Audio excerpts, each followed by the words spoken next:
Welcome to the Just Ingredients podcast. I'm Cara Lynn, and here we talk all things nourishing to the mind, body, and soul. This is a place where you can find just good ingredients to life.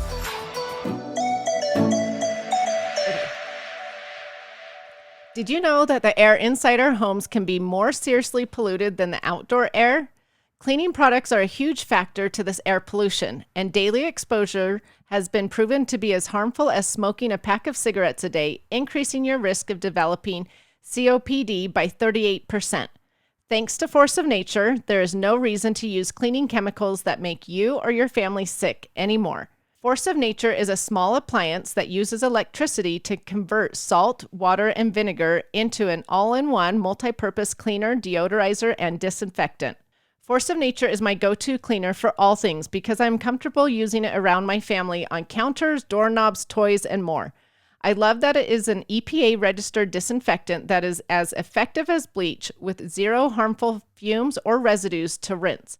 All you have to do is spray. To try Force of Nature, visit forceofnatureclean.com and use code JustIngredients30 for 30% off starter kits and bundles. Once again, that's forceofnatureclean.com with the code JustIngredients30. Dr. Josh Axe, founder of Ancient Nutrition and draxe.com, is a certified doctor of natural medicine, doctor of chiropractic, and clinical nutritionist with a passion to help people get healthy by empowering them to use nutrition to fuel their health. He is the best-selling author of Keto Diet, Eat Dirt, and Collagen Diet, and author of the new best-selling book, Ancient Remedies. Dr. Axe founded the natural health website, draxe.com, one of the top natural health websites in the world today. Its main topics include nutrition, natural remedies, fitness, healthy recipes, home DIY solutions, and trending health news. Dr. Axe is also the co-founder of Ancient Nutrition, which provides protein powders, holistic supplements, vitamins, essential oils, and more to the modern world.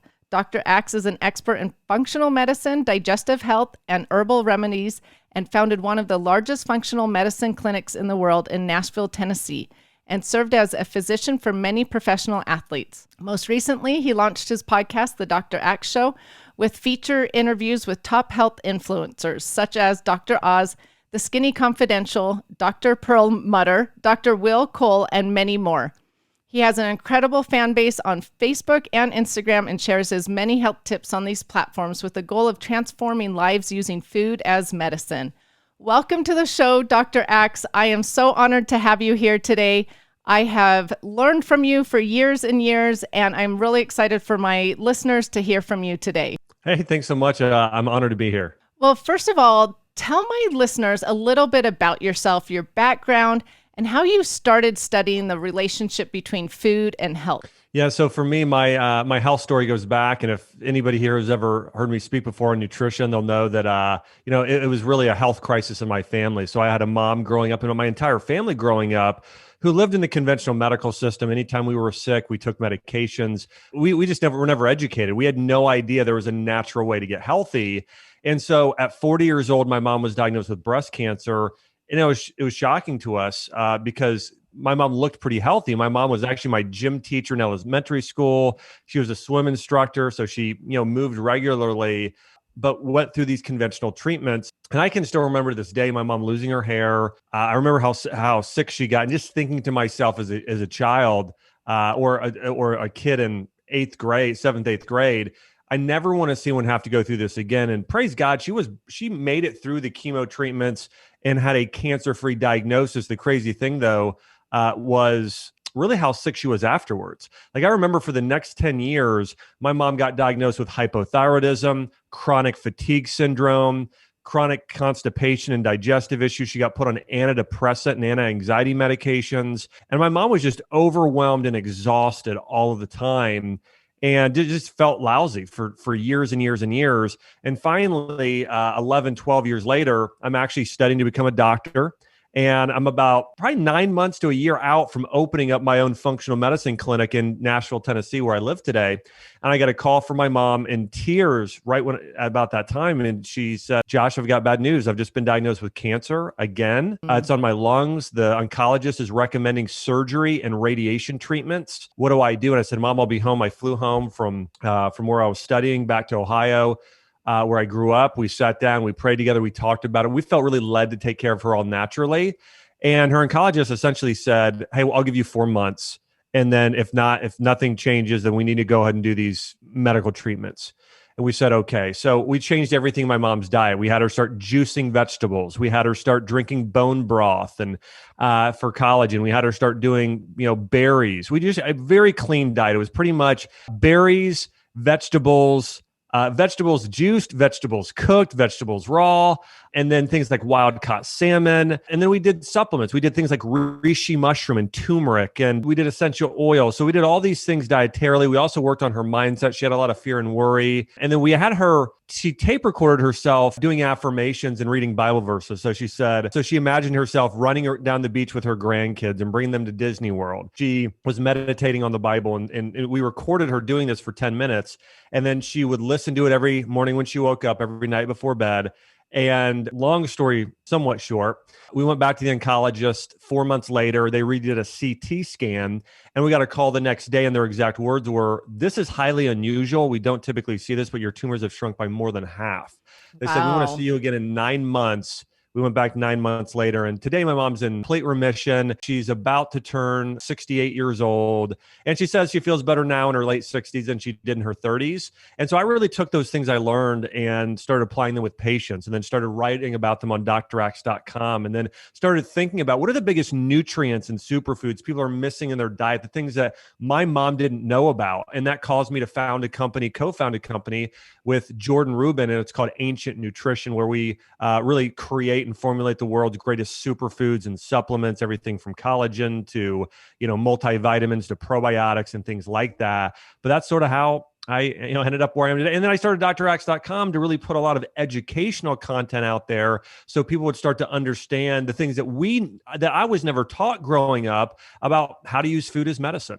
I love your story about your mom. That is just so inspiring. And I love that you worked with her physically, emotionally, and spiritually. It wasn't just one thing. I love that. Talking about all your information that you release out there, I have learned a ton from you on the drax.com. But your book that you just released is amazing, The Ancient Remedies. Yeah. I really enjoyed that book. Can you share a little bit about why you wanted to write this book and why you called it Ancient Remedies? How are ancient remedies important to us today? Yeah, so I have authored, I think, probably 7 or 8 books. My favorite books that I've written, number 1 is Ancient Remedies. Number 2 is probably Essential Oils, Ancient Medicine. Number 3 is probably Eat Dirt. But I love these books. But Ancient Remedies in particular, it's the way that I eat the most, okay? It's exactly what I do. It's what I had my own mom do. It's what my wife Chelsea does. And it's based on a personalized diet. There is a false philosophy out there that there is one diet for everybody.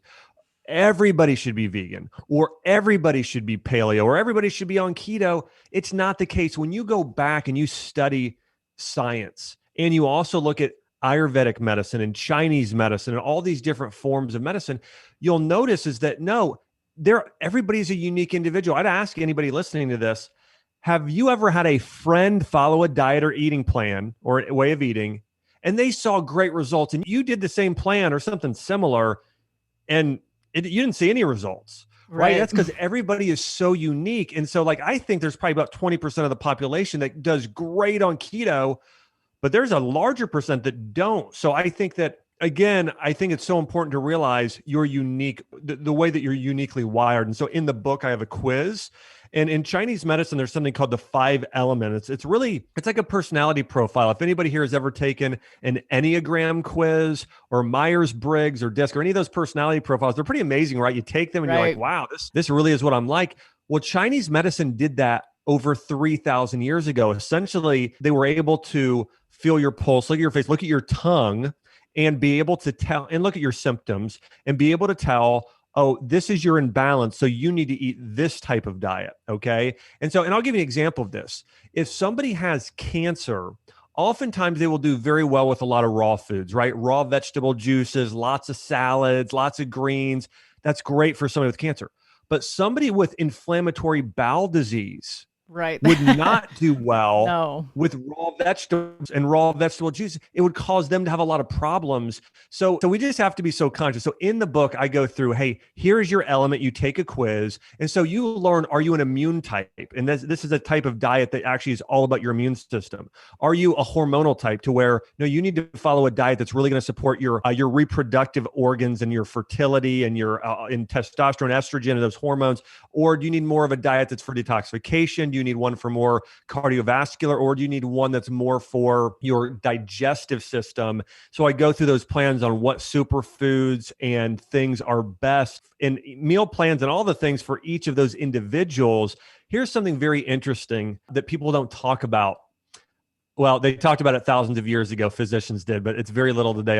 Anybody talks about is pharmaceuticals for the most part. And then some people that are more progressive talk about nutrition. But emotions are the biggest reason why you have the specific health condition you have. A lot of times people tend to think it's genetic. Okay. And it's sort of this, it puts you in a state of powerlessness. Like, oh, my mom had diabetes. Now I'm going to have diabetes. And the doctor said I'm going to have to take this drug the rest of my life. I've helped hundreds of people reverse type 2 diabetes and their A1C levels. So it's not true. Genes are like a light switch. You have to flip them on. And you do that through a lot of lifestyle and diet and emotions and those sort of things.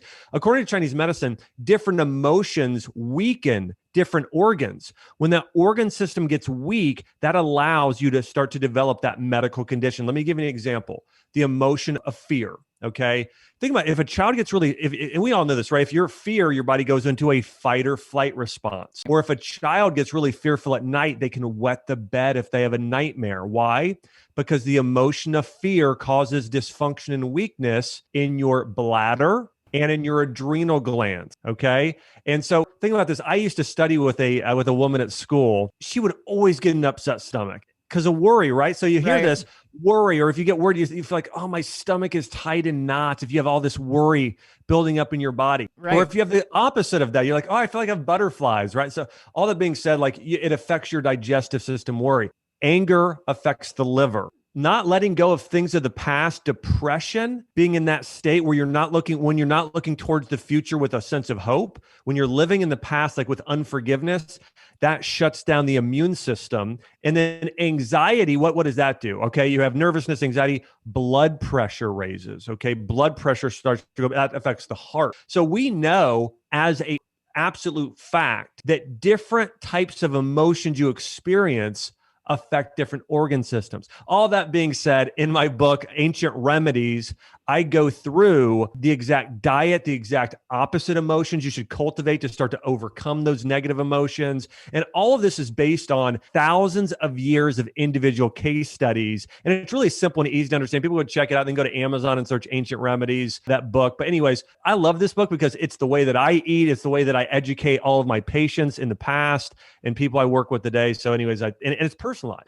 Well, I love your book because it's in a very simplified format. So all those listening, it's not one of those overwhelming books that you're just like, oh my gosh, I have to be a doctor to understand this. It's laid out very simple. And so I appreciate that. I love that we're talking about things from thousands of years ago and that emotions affect the organs. Why do you think, though, that is so separated from Eastern medicine to Western medicine, and that in Western medicine, we can't combine some of that? Well, not to get too deep here, which everyone can track with me on this, but I think it has to do with the way that society is set up. When you look at Eastern versus Western societies, when we say Western society today, most of that was born out of, maybe not the original birth, but one of the births was through ancient Rome. Okay, Roman culture, Greek thought and mindset. That's based on a lot of things, even like capitalism, which I love capitalism. I think it's great. But one of the things that happens is where you start to look at things microscopically. So it's also very tied to monetary gain. And so when somebody says, and I'll give you an example of this, when somebody uses the word success today, the first thing that pops into 99% of people's heads is, who's the richest? Jeff Bezos, Warren Buffett, Elon Musk, Oprah Winfrey, who has a lot of wealth or who drives a Lamborghini, right? So that's what people think of in terms of success. Eastern was more about family? Did you have it wasn't about the individual. We live in a very individualistic society due to Westernism. Easternism was, by the way, I'm not going to try and get too deep here, but we have this whole thing going on. But this is the answer, I think, is that you have modern identity, which is tied to Greek culture, and you have traditional identity, which is tied to more of an ancient mindset or an Eastern mindset, where it's not about just you. You're not the center of the universe. It was more about, hey, it's our family. It's not just about me. Like, I want to see my community and my tribe all elevated and succeed. And so all that being said, when you have a Greek society, essentially, it's success becomes about money. It becomes about wealth as primary. Okay. And then fame, number two, how well are you recognized? All that being said, you've got pharmaceutical companies, which is a multi-trillion-dollar industry. And so pharmaceutical companies are running all of it. Okay. They're running all of it. And so when you have a pharmaceutical industry, they get paid $0 off nutrition. Right. Medical doctors, they get paid $0. Hey, if you have a patient or somebody goes and eats an apple, they're not getting paid on that. They get paid off of a medication. They get paid off of a shot. They get paid off of, that's what they get paid off of. So I really think that's the answer. Is like, why do we not hear about this more? Why is there such a difference? Is because our culture today, it's money and then it's fame. And then that finances drive everything in terms of, and then everything, bad things can be covered up. I mean, you've seen it. Like there's a drug Vioxx that was out 10 years ago that killed, according to one case study, and some say 50,000, either way, over 100,000 people. One drug. Wow. The side effects. And it was passed. Had all these, goodness. Anyways, not getting into it. I do think that's the reason, I think. But here's the thing. I think that I think there's a lot of negative to social media, actually more negative than positive. But one of the positive things born out of it is it's allowed people to have greater access and understanding to nutrition. And so I think people are seeing, people are understanding a medical study we understand they're all biased when you look at most medical studies, and they make the data say what it wants. And so I think people are starting to realize how important nutrition is. When I started talking about nutrition 15 years ago, when I was first sort of getting into practice, people were like, that's crazy. Nutrition doesn't affect anything. I mean, literally, I'm not kidding. 15 years ago, they thought if a doctor was talking about nutrition, they would say they're a quack or nuts. 15 years, we've come a long way. We have. And I'm so glad, because 15 years ago actually is when I had my health crisis. And when I started on a nutritional journey, people thought I was weird. It was hard to find stuff in the stores too. And now it's so much easier to find better choice products and things like that as well. Okay, we could talk about that for a whole podcast episode, but I want to move on to some topics in your book, like you were talking about. And these topics are also health issues in America today. So let's talk about like hormonal issues. A lot of people are struggling with that. So how do people know if their hormones need some support, some balancing? And what are your suggestions to help them naturally do this? Yeah, I would say, when we talk about hormones, it would be hard not to at least touch on demographics. So male versus female and age. So, and also organ system. Let's start with younger women, and then we'll touch on premenopausal, and then postmenopausal, and then men kind of, we can hit on quite a bit there. So if we're talking about premenopausal women, let's talk about thyroid, and let's talk about reproductive organs. So with thyroid health, really looking at your body temperature is very important. You can actually check your body temperature in the morning. You can actually check on this. You could do a Google search for hypothyroidism body temperature test and look it up that way. But really, if you're getting anything like, if your extremities are cold all the time, if you're holding on to more body weight than you know you should be, or you think you should be, if you just are tired, fatigued, those are all warning signs of hypothyroidism. In Chinese medicine, hypothyroidism was actually seen as essentially also being an adrenal issue, to where also emotionally, you're just on the go too much. You're overextending yourself. And I see this with a lot of moms, especially if you have a mom who 30s, 40s, sometimes 50s, they take on so much. Sometimes you have a mom who's taking care of kids and working and doing all of the, trying to be super mom.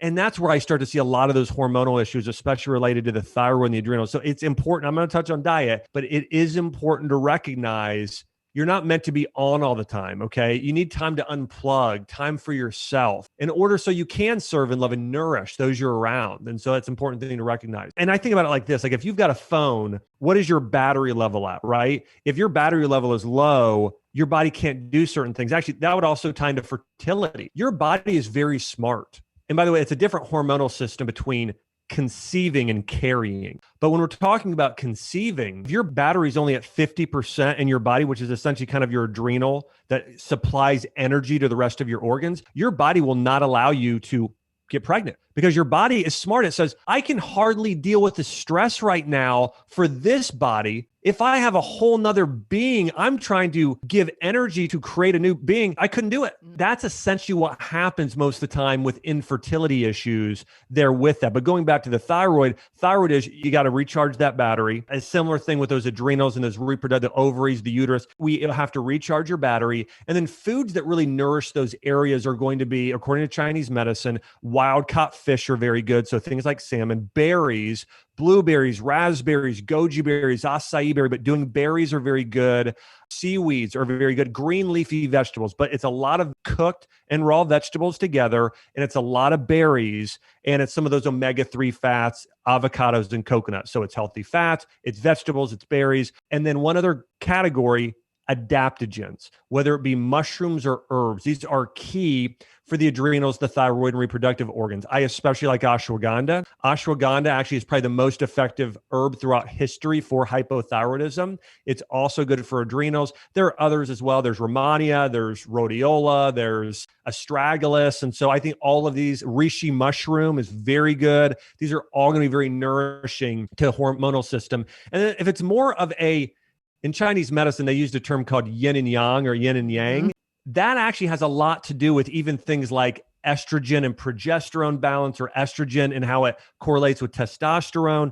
But all that being said, if you have more of an issue with painful menstrual cycle, and just you notice your hormones are just up and down, you would say they're out of whack. That's where like an herb like Vitex would be very good. If we're talking about postmenopausal, if a woman's having issues with hot flashes and energy and just not feeling herself, black cohosh is very, very good for that. That's probably the best. Black cohosh, wild yam. But I would say it's going to be a very similar diet. It's healthy fats. It's loads of vegetables, especially green leafies, and it's berries. Those are known as the ones that are going to be best for the hormones. For men, the number of men from even 30 years old all the way to 100, low testosterone is a major issue, and adrenal fatigue and not turning it off. And so I think that's an important thing. A few things help with that. Diet-wise, it's actually a similar thing that I just shared. It's going to be a similar thing for men and women. Loads and loads of healthy fats from coconut, avocado, olive oil, tahini, things like that, like ground sesame. Those are all going to be very good. Brazil nuts are actually, pumpkin seeds are very, very good for that. So healthy fats, a lot of good protein, both collagen protein and getting,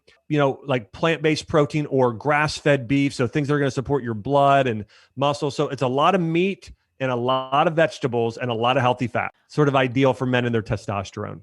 Thank you so much for all of those tips. I love hearing all of that. And when you said the phone battery is at 50%, like our body's battery, I'm like, I bet some of those women's batteries are more like 10, 5. Some days I feel like 1%. Well, can I share this? I actually, right now, I'm wearing it as my wedding band right now. This is called an Aura ring. I don't know. Have you seen these before? I have. Yep. Tell my listeners. I started using that, and I am usually not into tech, like a lot. Well, I'm into a little tech. I use Garmin. I used to do triathlons and that sort of thing. But I'm just going to show you this here. Like for myself, like I'm able to see my readiness score and my sleep score. So I can tell how much, and sleep is so key for this. I can tell my REM sleep, my deep sleep, all of it shows up here. I mean, it was an investment. It was like $299, but this has been the best. I'm talking about my battery here. This has been the best way for me to say, how am I sleeping? And then your readiness score to a degree tells you where's your internal battery at. So I'm at 82 right now. Oh, I love that. Yeah. I've been thinking about getting one of those, but I think I will now. That's really interesting. Incredible. I have a question about hormones for you. One, talking about sleep, does sleep affect our hormones? And how much sleep do you think we should get?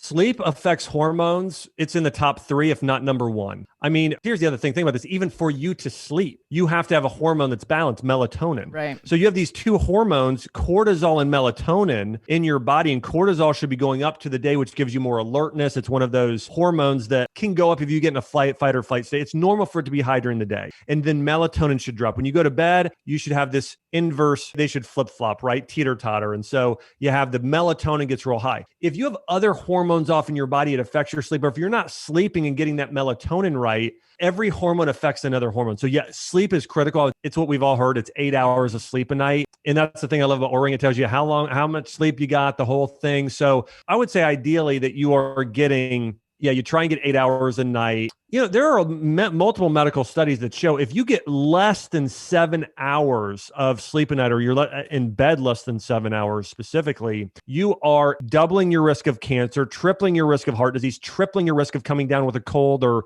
or viruses and things like that. So sleep is huge. It might be the most overlooked part of actually being healthy. That's so amazing, because I feel like so many people are so busy that they don't prioritize their sleep, and that could be really beneficial, like you said. Another question about hormones. You were talking about wild caught fish for the women, which I totally agree on because it's full of those omega-3s, which are so needed for those hormones. But you were saying protein for the men. Do you think women also need the protein besides just the wild caught fish? Yeah, I do. In fact, it's the other thing I would put in there. And categorically, fish is also good for your reproductive organ. But should women get more protein? I definitely think collagen protein. I would say 3 things. Like if my wife Chelsea were here, I can tell you what she eats. She does a lot of collagen, probably 2 servings a day. She takes our Ancient Nutrition multi-collagen protein. She does that twice a day. She does wild caught fish, and she does a good amount of red meat. And red meat, I know it's got a bad rap, but if you're doing what we do, which is wild, organic, grass-fed beef, it's important for blood. You asked us about hormones earlier. This might surprise some people. One of the biggest areas I see a deficiency of in women is iron, that are premenopausal. And so getting red meat, and then by far is going to help it the most, or even taking liver. You can take liver tablets. Beets and green leafy vegetables are also supportive of blood, but it's really a big deal. It sticks out their tongue and it's pale. Now, not a white coating, that's candida or dampness. But if your actually tongue isn't a bright, healthy pink or red, if it's like a little bit of like almost like a pale pink and has a little bit of whiteness to it, that's a blood deficiency or anemia. And in that case, you really want to do things to build your blood. And so around time of menstruation, I really think that getting red meat can be very, very good for helping build and strengthen the blood back up. So I do think that protein and a combination of wild organic meat products and collagen are very important for almost all women. I like that little tip about the tongue. That's an easy thing people can just look and do. Yeah. But I have a question for you about collagen. Collagen sometimes becomes controversial out in the health world. Sure. Tell me why you think collagen is so important and some of its health benefits. Yeah. So with collagen, and I think, controversy, people try and create controversy around anything that can make them more popular to a degree. So, and that's not the only case. I think that you can have a case. If you ask me about anything, any single food, I can have a case against. I can have a case against blueberries. I can have a case against wild caught salmon. I can have a case against broccoli. It's easy, actually. It's true. And I've heard it. I've heard all sorts of things. There was a whole case against elderberry last year. Is it actually good for your immune system? Yes, it's fantastic. So all that being said, collagen is the biggest macro source of nutrient that we are deficient in today, okay? A macronutrient's a type of a fat, a type of a carb, a type of a protein. I would say omega-3s are the other. Even more than omega-3s, we have a collagen deficiency. Our ancient ancestors got loads of collagen via bone broth. Bone broth is essentially a collagen supplement. Bone broth for a cup, you're getting 10 grams of collagen, which is what you get in a serving of a collagen supplement. If you had a really big old glass of bone broth or a big bowl of chicken bone broth soup. So our ancient ancestors consumed loads and loads of collagen. Collagen, here's something that's really fascinating. 1/3, so 33% of all of the protein that makes up your entire body, which by the way, your body's made up a lot of protein. All of your muscles are protein. So 1/3 though of all of your body's protein is collagen. Wow. It makes up your skin. So your skin is your body's largest organ. So your body's largest organ is made up of 90% collagen. All of your joints, your ligaments, your tendons, your connective tissue, your fascia, it's made up of 90% collagen. Your gut lining. So what allows you to absorb nutrients and protects you against invaders and helps you repair things like leaky gut, it's made up of around 70% collagen. So wow. All that being said, collagen is so critical. It's literally the glue that holds your body together. It's what allows you to have healthy, glowing, elastic skin. It's what allows your joints and for you to feel younger and more useful. It's what your body can use to help regenerate those areas. And it makes up other areas too. But all that being said, collagen is crucial. And I think, hey, a great place to get it's by making bone broth at home or buying bone broth or taking a bone broth protein supplement, which is something I do regularly. And getting a collagen supplement, I think, is great too. But, I've noticed this with a lot of people that collagen is just something we're deficient in. I really think when you're consuming protein, maybe a quarter of it, like 25% of it, of your protein intake should probably be from a collagen type of protein. Wow, those numbers are amazing. I'm glad you shared all of that. I need to be better at taking my collagen every day, that's for sure. Let's move on to a new topic. We'll move away from hormones and collagen. Let's talk about immune health, just because it's such a big topic right now due to the pandemic, all those things. What is the best way for people to support their immune system now? So let's talk about number one coming off this topic. The number one superfood throughout history for your immune system, chicken bone broth. That's amazing. I would ask everybody this. How many of you, and if you're a mom or dad, how many of you, when you were sick as a kid, your parent or parents gave you a chicken soup? Chicken noodle soup. Yep. What the main ingredient in chicken soup is chicken bone broth. Chicken bone broth is rich in collagen, and it's rich in something called glucosaminoglycans, which are glucosamine and chondroitin and hyaluronic acid. But chicken broth actually helps you strengthen your gut. And we've heard the quote, 70% of your immune system is in your gut. So what it does is it both directly and indirectly strengthens your immune system. So I would say number one food by far is absolutely bone broth. And so you can take bone broth as a powder. You can drink it at home. Collagen is going to have almost that good of effect, not quite, but close. Will also be very supportive. So I would say number one thing, get a lot of bone broth. And in Chinese medicine, it was known foods that are light yellow are the most supportive for immune health. So think about chicken broth. What was the other thing? When my mom was a kid, my mom would always give me ginger ale, or if they were out, she'd give me 7-Up, because I guess that's an exchange. But where did that actually come from? Well, ancient Chinese medicine didn't have you drink ginger ale. They had you drink ginger tea. Yep. So that was actually the ancient remedy for a cold in Chinese medicine is you drink chicken broth and you drink ginger tea. Ginger is a natural immune booster. It's great for getting rid of phlegm. It has antiviral properties. I mean, it is incredible. So ginger, garlic, and onions. What color are those? Think about garlic. It's that light yellow color. Miso. Miso is a superfood out of Japan. It's a fermented soybean that has that has probiotics. Okay, it's a probiotic food that's for your immune system. So those are foods that are great. And then I would say the vitamin C rich foods, the vegetables are going to be a lot of B's here. It's going to be broccoli. It's going to be bok choy. It's going to be Brussels sprouts. And then you're going to have things like cabbage. Okay. Those are going to be and bell peppers. Those are going to be very vitamin C rich. And then you've got citrus fruits and strawberries that are also going to be very rich in vitamin C. And then I think zinc and vitamin D are the other things. Taking a zinc supplement, getting vitamin D, just getting sunshine. If it's in the dead of winter, taking 5,000 IUs of vitamin D. And herb wise, elderberry, echinacea, and astragalus are probably the three most beneficial herbs that were used for supporting immune health. So question on those three herbs, can you take those daily or should you just take them when you feel like an illness coming on? The two herbals / mushrooms I like best for preventing are astragalus and reishi mushroom. Okay, astragalus and reishi. If you feel something coming on, what I personally do is I load up on elderberry and echinacea. Okay. So you wait until you feel astragalus, reishi more for long-term, taking it regularly, reduce symptoms or prevent. And then elderberry, echinacea are for more fighting it if you feel it coming on. So talking about colds or flus coming on, do you take other supplements as well? Or do you just stick to the foods like the garlic and the onions and things like that? If I am not feeling well, what my diet looks like is I drink chicken soup for lunch and dinner.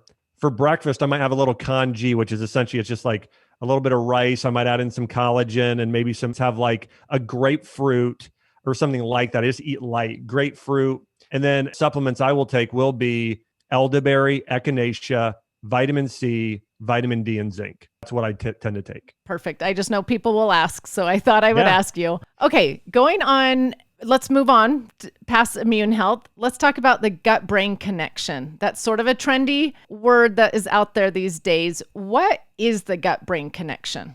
So your gut-brain connection is, and here's the thing I want to mention too, your gut is connected to a lot of things, not just your brain. It's connected to your skin. It's connected to your hormones. So it's connected to a lot of things. So, and I'll give you an example of this. Like, did you know 95% of your body's serotonin, that's your good mood hormone, is produced in your gut? So there's a lot of it. If you've got, this is another Chinese medicine thing. Somebody could go online and just search online. You could search TCM, which stands for traditional Chinese medicine, face map. And you can see if you get a breakout or redness anywhere in your skin, which organ it's related to. If you get them on your temples, it's your gallbladder. If you get them under your, anything under your eyes, by the way, if you have like dark circles under your eyes or any sort of change there, that's adrenal. Okay. That's completely. So all that being said, your gut is connected to all of these different areas of your body, but it's also very connected to your brain. You know, when I first moved to Nashville and started my functional medicine practice, I worked with a lot of children who were on the ASD, autism spectrum disorders. And what I started doing with them is I started working on helping them heal their gut to support that gut-brain connection. And so I would put them on a diet where we removed gluten, we removed casein, and we would try and do a lot of cooked vegetables, a lot of rice, cooked meat, things like that. Sometimes it really depended on the child I was working with. They could be very picky eaters, but we did our best, the absolute best we could. And the results were incredible. I mean, I had Ben, he was one of my first patients I took care of. When he came in to see me, he was 3 years old and he could only say 4 words total. And after 10 weeks, he was saying 40 words. So it is, your gut brain are so interconnected. And we see this, I see this as I've worked with people with mental disorders, mood disorders, issues like Alzheimer's and dementia. I mean, there is this connection there. So what happens, and let me give you an example of this with autism. So when you have a leaky gut, so your gut lining, imagine a fishing net, okay? There's little small holes in this net. What a net is designed to do is let little things in and keep big things out. Well, leaky gut is where you get a rip in that net in your gut, essentially, okay? And then all of a sudden, big things that aren't supposed to get in your bloodstream, because your gut lining is the barrier between your digestive system and your bloodstream. When you get a rip in that net, big things start getting in your bloodstream that shouldn't be in there. Undigested food proteins like gluten and casein start getting in your bloodstream. Bad bacteria like candida gets in your bloodstream. Certain heavy metals your body should be keeping out, like lead and mercury, those get in. So all of these things start getting in your bloodstream. And then once they're in your bloodstream, they can circulate anywhere. If you have a weak point in your body, or think about this for a child who is still developing their blood-brain barrier, their barrier is not fully developed yet. So now you have all of these things circulating through the body like gluten, which now goes, oh, that's not developed yet. You're working with a 2-year-old. Gluten now is causing inflammation of the brain because this thing's in your bloodstream, and that's the most susceptible area because it's not developed yet for them. And so that's what I saw with autism is there's this constant, and then what that does is it slows development. Okay. So I'm just giving you an example, but that's what happens with that demographic in that specific instance. Now let's talk about something like Hashimoto's thyroiditis with autoimmune disease. Autoimmune disease, somebody has a lot of stress, a lot of anxiety and worry. Those emotions put stress on the thyroid. You couple those emotions with leaky gut, those food proteins go through the body, circulate, and then your body is like, whoa, we've got to get rid of this protein. Also, wow, this is another protein in the thyroid that's inflamed. Now your body starts attacking your own tissues and your own thyroid. So anyways, all that being said, there is a very close correlation between your gut and your thyroid, your gut and your skin, but also your gut and your brain. And so one of the fastest ways to heal brain issues, memory issues, brain fog, improve focus is to really start to repair that gut lining. You do that. I think the best supplements would be a multi-collagen protein or a bone broth protein. So getting that collagen. And then probably soil-based probiotics are a unique form of probiotic that I believe are the best at helping heal that leaky gut syndrome. So they're called SBO probiotics, stands for soil-based organism. But I think those two things together, along with reducing stress and eating a diet that's easy on the digestive system, which is a lot of cooked vegetables and meat and things like that, that's going to really help that gut-brain connection. I love this gut-brain connection because years ago, I dealt with depression and I went for 2 years to doctor after doctor, and everybody told me there was no way to heal, that it was just something I had to mask with an antidepressant. Thankfully, I learned otherwise, that you can heal from it. But I know there's still doctors out there telling people, yeah, your diet doesn't have anything to do with it. So if someone is dealing with depression or anxiety, those foods that you just suggested are the best for them to try to heal their gut, correct? Yeah, I would say there's a diet called the GAPS diet, GAPS, which is very good. I think if you got my book, Ancient Remedies, if you get my book, Ancient Remedies, I have a fantastic diet in there for the gut-brain connection. And you would follow the one that's under gut. Okay, it's that diet, and that's going to help. There are a few herbs I think that are beneficial for the brain specifically as well. Lion's mane mushroom, number one. So lion's mane mushroom can help. Ginkgo biloba is very good. CBD oil can be very good. But I would say the biggest thing is bone broth and those SBO probiotics. I think bone broth protein, like a bone broth powder, and SBO probiotics are really going to be good for that. And the diet should be, again, what I cover in my book is probably going to be the closest thing, which generally speaking is you don't want to do a lot of raw foods because those are like raw almonds or raw broccoli. It's going to be really hard on the gut. You want a lot of cooked vegetables, and even things like pumpkin, steamed or baked carrots, butternut squash. Those are also going to be very good. What about turmeric for depression and anxiety? Fantastic. And so what turmeric does is it helps in a lot of areas. One is it helps you create stem cells. Stem cells are what help you repair. So it repairs your gut. It actually repairs your brain as well. It also helps nourish your blood. So it helps nourish and heal your blood. It helps reduce inflammation system wide. So it's going to reduce inflammation of the brain, which is going to help you think more clearly, overcome anxiety, depression, or at least lower those symptoms in most cases. So I would put turmeric very, very high on that list as well. That's good because I love turmeric. So I was hoping you would agree. Oh, yeah. Are there any herbs that you take on a daily basis or you think that people in general should take on a daily basis, or it just depends on their health issue? I mean, turmeric is the one I take the most. And then after that, I think really finding which is best for you. Again, my new book, Ancient Remedies, would tell you, I have a whole thing in the back that tells you the exact herbs for your personal type and for conditions. If somebody has an issue like Hashimoto's thyroiditis, for instance, the best herbs for them are going to be ashwagandha, followed by probably astragalus, and then probably a collagen powder, then probably probiotics, then probably a B vitamin. Those are probably going to be the best. But if somebody has, let's say you have a male with low testosterone and they're over the age of 50, they should be taking fenugreek, ginseng, probably as well, like a collagen or bone broth powder. Those are probably the most important for them. Let's say somebody has a weakened immune system and they need to strengthen immunity. That's going to be astragalus. That's going to be reishi. So it's always hard for me to answer because I think turmeric, generally speaking, and a lot of those culinary herbs, rosemary is fantastic and others are very good for people. But I think that this is where I think herbs are a form of medicine and they are powerful for people. But I think you really want to pinpoint which herbs are best for you. Unless we're talking about culinary herbs, then, hey, if you're making chicken, throw basil and rosemary and sage and oregano on there liberally, in large amounts. But when you're supplementing, I think you want to find out which herb is right for you. And my book goes through exactly which herbs for which conditions. And a lot of people use the book as a reference manual. So even a year from now, you can open it up and find out, hey, I'm coming down with a cold. What do I need to take right now? And it'll let you know. That's what I love. You guys, for those listening, if you don't have this book, it's a great reference manual. I'll flip through just for fun, like, oh, okay, if someone has this illness, what does he recommend? And it will tell the herbs and supplements and has amazing recipes, you guys, as well, to use these different foods that he's talking about. So it is a really good book. I've read a lot of health books, and honestly, it is one of my top favorite. Oh, wow. Thanks. Okay. I always end my podcast with asking my guests what they believe is the best ingredient that they have found in life.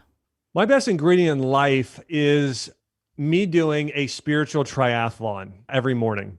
So what I do is I spend about 30 minutes. I spend working on just growing myself and connecting with God. And so I spend 10 minutes in gratitude.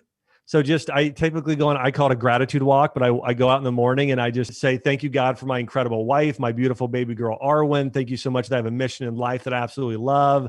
So I go out and I just walk for 10 minutes and just get grateful.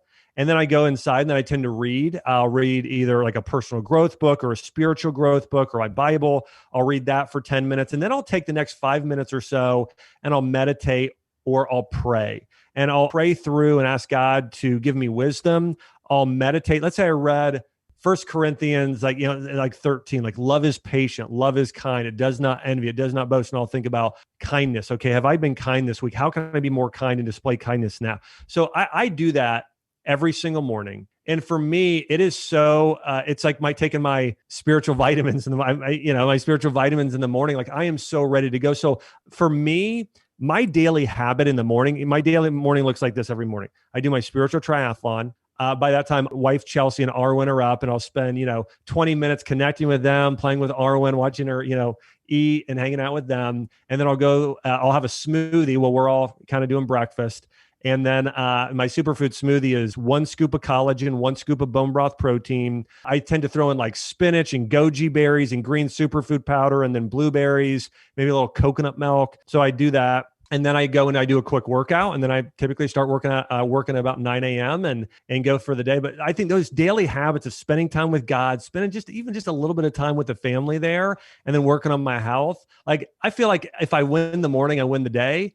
And so I think that's that's been a big thing for me. I love that you shared that, because I believe that being completely healthy is emotionally, spiritually, and physically. And like I said, I've learned so much from you over the years, but the physical part of it. And so I love hearing the spiritual aspect as well. And you just gave me new ideas, and I'm going to call it a spiritual triathlon in the morning. So I really appreciate that. Thank you. Just tell my listeners where they can find you and your books. So I have a website, draxe.com. It's draxe.com. And I've written thousands of articles, and my team with me, on everything you can imagine. So if you want to know how to use turmeric, you could just search online, like even on Google, Dr. Axe turmeric. Or if you have a condition, like, again, I mentioned adrenal fatigue earlier, you can look up Dr. Axe adrenal fatigue. And I've written articles on the top foods and supplements, but I cover it all in just one area in my book, Ancient Remedies. You can go to Amazon and just search Dr. Axe Ancient Remedies and find the book and read the reviews. It already has, in a short period of time, over 1,000 reviews, and check it out on there. And of course, I'm on Facebook and Instagram and YouTube. You could just search Dr. Axe on any of those social channels. And I'm always posting videos and health tips and that sort of thing. So those are probably the best places. Thank you so much. Yes, if you want to learn so much about your health, go follow him, go check his website out. And thank you again, Dr. Axe, for being here. It was a true honor having you on my podcast, and I really appreciate it. So thank you. Awesome. Thanks, Caroline. Appreciate you having me. Thank you so much for listening. Remember to subscribe to the Just Ingredients podcast to learn more about your health and good ingredients to life. Plus, get daily tips at just.ingredients on Instagram.